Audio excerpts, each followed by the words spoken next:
Islamabad high court ने cipher case में बानी पीटीआई और शाह महमूद कुरैशी को बरी कर दिया। इस्लामाबाद हाई कोर्ट के चीफ जस्टिस आमिर फारूक ने साइफर केस का मुख्तसर फैसला सुना दिया। बानी पीटीआई और शाह महमूद कुरैशी की सजाएं कलअदम करार, तहरीरी फैसला जारी।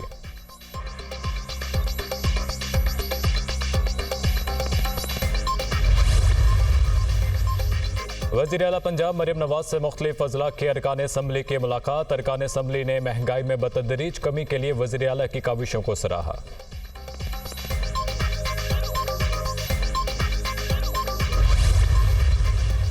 चेयरमैन सेनेट सैयद यूसुफ रजा गिलानी कहते हैं कि इदारों को अपने अपने दायरे-कार में रहकर काम करना चाहिए। इदारों में किसी किस्म का कोई टकराव नहीं। अल्हम्दुलिल्लाह, सबसे पहले तो आज पाकिस्तान के लिए और पाकिस्तान के 25 करोड़ अवाम के लिए बहुत खुशी का दिन है। आज अवाम ने देखा कि हक का फैसला आ गया, इंसाफ का आलम बुलंद हुआ और अल्हम्दुलिल्लाह वो जो नाहक और बेसलेस केस था उसका खात्मा हुआ। इंशाअल्लाह बानी पीटीआई बहुत जल्द रिहा होंगे। एक नाहक और बेबुनियाद केस का खात्मा हुआ है। आज लोगों ने बारिश का पहला कतरा देखा। अनकरीब कौम बाराने रहमत देखेगी। चेयरमैन पीटीआई बैरिस्टर गौहर की मीडिया टॉक। बानी पीटीआई और शाह महमूद कुरैशी को अल्लाह ने सुरखरू किया है। इंसाफ का ताज़ा झोंका हमें मिला है कि सियासी बुनियादों पर बनाए हुए केस से उम्मीद है मखसूस नशिस्तों में भी हमें इंसाफ मिलेगा। सेनेटर शिब्बी फराज।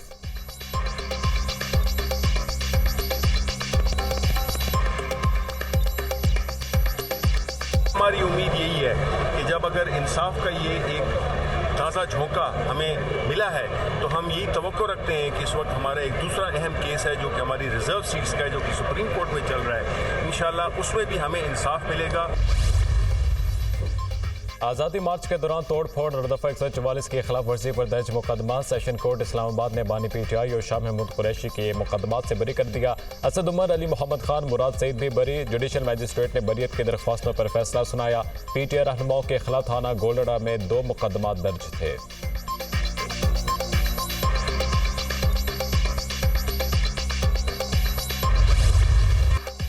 कोई सियासी जमात आइन के तहत इजाफी मखसूस नशिस्तें नहीं ले सकती। इलेक्शन कमीशन के अहकामात में कोई मंतक नहीं लगती।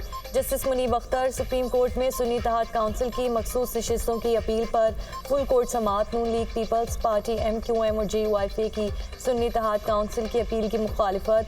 चीफ जस्टिस ने रिमार्क्स दिए कि इसका मतलब है कि आप सब इजाफी नशिस्तें रखना चाहते हैं। सुन्नी इत्तेहाद काउंसिल के वकील फैसल सिद्दीकी ने दलाइल देते हुए कहा कि मजमूई तौर पर 77 नशिस्तें मुतनाज़ा हैं। कौमी असम्बली की 22 और सूबाई असम्बली की 55 नशिस्तों पर तनाज़े है। मखसूस नशिस्तें किसको दी गईं, बेनिफिशरी कौन थे? चीफ जस्टिस काजी फाइसीसा का वकील से सवाल। नून लीग, पीपल्स पार्टी, MQM और JUIFA को फ़ायदा दिया गया। वकील का जवाब। जस्टिस अतर मिनल्ला ने कहा PTI सियासी जमात है, उसको मखसूस नशिस्तें मिलनी चाहिए। आवाम को कभी इंतखाबी अमल से अलग नहीं किया जा सकता। जस्टिस मंसूर अली शाह ने रिमार्क्स दिए कि इलेक्शन कमीशन ने आज़ाद उम्मीदवारों को सुन्नी इत्तेहाद काउंसिल में शमूलियत से नहीं रोका। जब 3 दिन का वक्त गुजर गया उसके बाद इलेक्शन कमीशन ने कह दिया आपको तो मखसूस नशिस्तें नहीं मिलनी।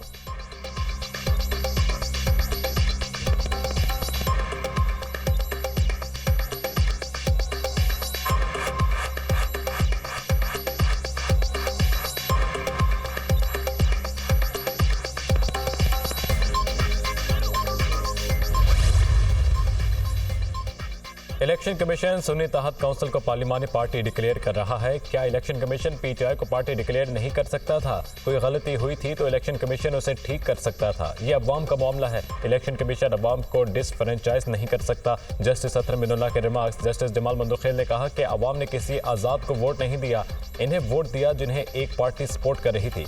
जस्टिस मुनीब अख्तर ने रिमार्क्स दिए कि हकीकत बदल नहीं सकती। नोटिफिकेशन के मुताबिक सुन्नी इत्तेहाद काउंसिल ने इलेक्शन में कोई नशिस्त नहीं जीती। इलेक्शन कमीशन कहता है कि सुन्नी इत्तेहाद ने इलेक्शन नहीं लड़ा, फिर पार्लिमानी जमात भी मान रहा है। वकील फैसल सिद्दीकी ने कहा कि इलेक्शन कमीशन ने 22 दिसंबर को तहरीक इंसाफ को इंतखाबी निशान से महरूम कर दिया था। जस्टिस जमाल मंदुखेल ने इस्तफसार किया कि इंतखाबी निशान वापस होने के बाद सियासी जमात खत्म हो गई थी। क्या इंतखाबी निशान वापस होने पर सियासी जमात उम्मीदवार खड़े नहीं कर सकती? तासुर तो ऐसा दिया गया जैसे सियासी जमात खत्म हो गई और जनाजा निकल गया। अगर PTI खुद जमात है तो केस खत्म हो गया। PTI की मखसूस नशिस्तें फिर सुन्नी इत्तेहाद काउंसिल कैसे ले सकती है? सुप्रीम कोर्ट ने केस की समाअत कल तक मुलतवी कर दी।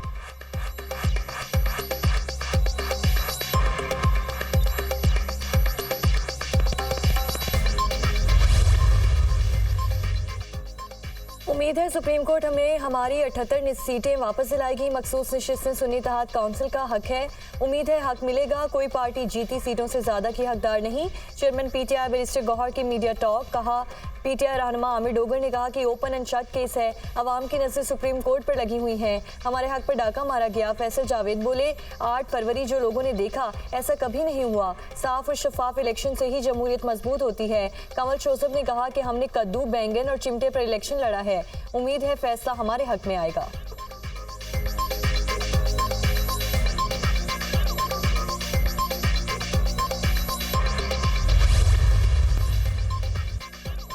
इस्लामाबाद से मुंतखब अरकान कौमी असम्बली का इलेक्शन ट्राइब्यूनल्स की गैर जानिबदारी पर एतराज़। इलेक्शन ट्राइब्यूनल की तब्दीली के लिए इलेक्शन कमीशन में दरख्वास्तें जमा करा दी।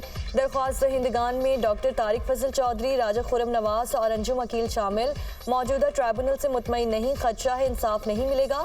दरख्वास्त में मौक़िफ़।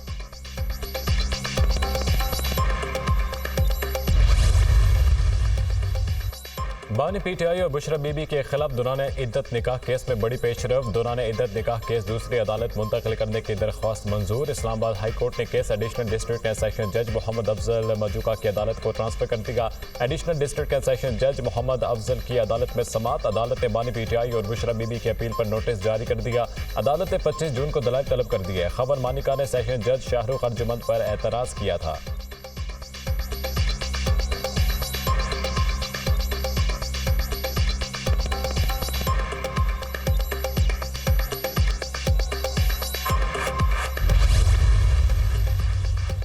जस्टिस बाबर सत्तार की फैमिली का डाटा लीक करने और सोशल मीडिया मुहिम पर तौहीन अदालत केस। इस्लामाबाद हाई कोर्ट ने वजारत दिफा की रिपोर्ट मुस्तरद कर दी। अदालत की वजारत दिफा को दोबारा रिपोर्ट जमा कराने की हिदायत। सिस्टम से दस्तावेजात कैसे निकलें, डीजी इमिग्रेशन डिपार्टमेंट से रिपोर्ट तलब। जज की फैमिली से मुतालिक डाटा सिर्फ FIA के पास होना चाहिए था। वो डाटा आपके सिस्टम से निकल कर सोशल मीडिया पर कैसे आया? जस्टिस मोहसिन अख्तर कयानी के रिमार्क।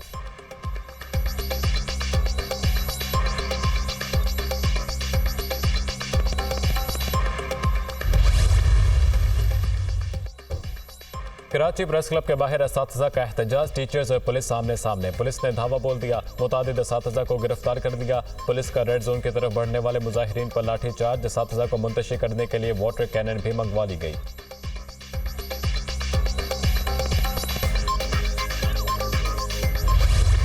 मुल्क के बेशतर इलाके शदीद गर्मी की लपेट में। दिन के वक्त घरों से निकलना महाल। लाहौर में दर्जा हरारत 44 सेंटीग्रेड को छू गया। इस्लामाबाद और पेशावर में 44 डिग्री जैसी शिद्दत।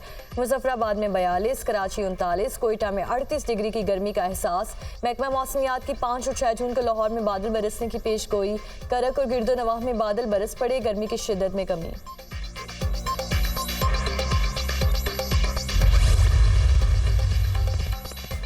शदीद गर्म मौसम में बिजली बंद। मुल्क भर में लोड शेडिंग का दौरानिया 6 घंटे से तजावुज कर गया। लाइन लॉसेज वाले इलाकों में 12 से 14 घंटे बिजली बंद। देही इलाकों में भी कई घंटे की तवील लोड शेडिंग।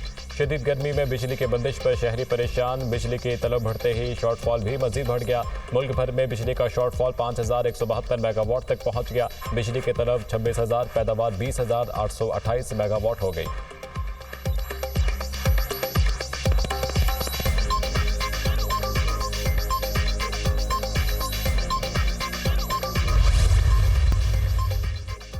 सनती और कमर्शियल सार्फिन ने बिजली का इस्तेमाल कम कर दिया। बिजली की तकसीम कार कंपनियां आमदन में कमी पर परेशान। फेस्को में सनती सार्फिन ने 18%, ज़राई सार्फिन ने 12% बिजली की खरीदारी कम की।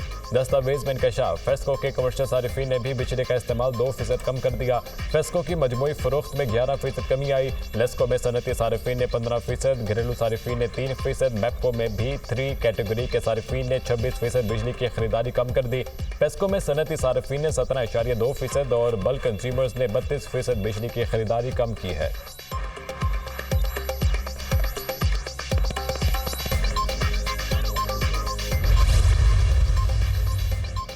पाकिस्तान में महंगाई एक साल में 38% से 11.8% पर आ गई। अप्रैल के मुकाबले मई में CPI अफराते ज़र 11.76% रिकॉर्ड। अप्रैल में महंगाई 17.2% की सतह पर थी। गुज़श्ता माली साल जुलाई से मई के दौरान महंगाई की शुरह 29.1% थी। सख्त मॉनिटरी मालियाती पॉलिसीज की वजह से अफराते ज़र में कमी हुई। इदारे शुमारियात के मुताबिक रिकॉर्ड ज़रूरी पैदावार मुस्तहकम करेंसी भी मददगार साबित हुई। मई में माहाना बुनियादों पर महंगाई में 3.24% की कमी रिकॉर्ड। मई में प्याज 51%, चिकन 35.2% और गंदम 22.7% सस्ती हुई। आलू 14.73%, गोश्त 4% और लोबिया 3.9% महंगा हुआ। 29 माह में मुल्क में महंगाई कमतरीन सतह पर पहुंच गई। महंगाई तवक्को से ज्यादा कम हुई। तिजारती खसारे में रिकॉर्ड कमी आई है। एक माह में पेट्रोल 25 रुपये कम हुआ। ट्रांसपोर्ट के किरायों में कमी होगी। वज़ीर-ए-आज़म चीन में कारोबारी अफराद से मुलाकातें करेंगे। वफाकी वज़ीर इत्तलात अताउल्लाह तारर की प्रेस कॉन्फ्रेंस।